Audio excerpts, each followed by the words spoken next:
Hey guys, today we are gonna start forming our sculptures out of clay, and I want to show you what your table's gonna look like when you start. You're first gonna see a tray. This tray is our clay tray. It's got lots of different things that we're gonna be using. Sponges, some slip, which is clay with a lot of water. This is the glue that we use to attach two pieces of clay together. And then you're gonna find a variety of sticks for you to cut your clay or add texture, and then a little cup of water for smoothing out, and a toothbrush for scratch attach. Super important to learn how to do scratch attach with slip and the toothbrush, and you attach two pieces together. So that's in your tray. You're also gonna see a mat. This mat is for you to always work on when you're working with clay, because the table is too smooth. The clay will stick to the table and you'll have to scrape it up and you'll mess up anything you make. You need the mat. This will prevent the clay from sticking and it will help you to form it. Okay, so you'll have that. And your clay. Your clay is inside the plastic bag. I like to keep it kind of twisted like this and rolled over so that no air gets in and dries it and makes it hard. So when you're done, you're gonna wrap it up like that. Gonna open our clay because today we're making a pinch pot. So inside you should see a piece of clay for you and your partner. I have more clay if you need it, but anytime you're not working, since I'm not working with this piece, and when you're not working with your piece, you need to keep it covered and wrapped up inside the bag, okay?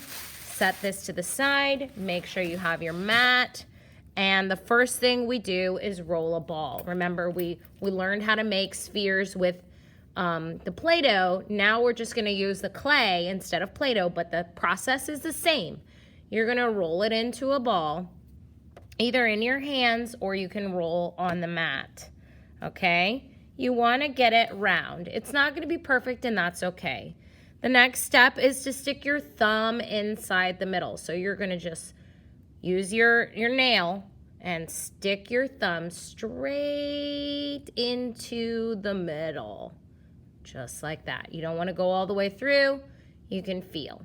Then you're going to wrap your four fingers around to the bottom and you're gonna gently squeeze. This is the motion that your hands are doing. They work together as a unit. These four fingers stay together. They don't open up. They don't curl. You don't pinch with two fingers like this. It's like a little clamp, okay? These four fingers are together and you just open and close like a duck's beak. All right? Now you're gonna squeeze gently and then let go, but you're gonna turn and then you're gonna squeeze a little more. Let go, turn, squeeze, let go, turn, pinch, and turn. That's why it's called a pinch pot. Turn and pinch, turn and pinch. Look at my hand as I'm pinching. It's working together. Okay, and I'm pinching and my thumb is staying at the bottom. And I'm just pinching and I'm turning. And now the hole is bigger than when I just had my thumb in it. So that's my pinch pot. I could put two hands inside now. And my other hands do the same thing. This time they work together and pinch and turn. I can also put it on the table, just as long as my hands are always straight. My fingers are always straight, okay? See how they're turning and pinching just as I go, okay? Then when you're done, you can tap it on the table so that you get a flat bottom. All right, that's your pinch pot. Now you're gonna need to smooth out the cracks, because you see that big crack right there? I wanna smooth it out. So I'm gonna use one finger and my water, and I'm going to rub it out. See how it gets shiny? That's slip. So I wanna make sure I get rid of all that slip and smooth it and spread the water out throughout my clay. See how it's not shiny anymore? That's a good piece of clay, okay? So that's what I need to do for all of my lip of my pinch pot. I wanna make sure I smooth out all the cracks, and if it's super shiny, I spread it out.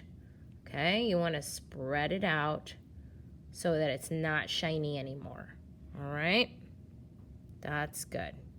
Okay, once you're done, that's your pinch pot. This is also going to be our first project, and then you can flip it over, and Kinder's doing a turtle, so you'll add texture to this for the turtle part, and we'll add the legs and the arms and legs and the head. Okay, so that's how you make a pinch pot. In 5th grade, this is going to be your bobblehead. In 4th grade, this is going to be your the base of your cupcake. So you all have to know how to make a pinch pot. All right, here we go.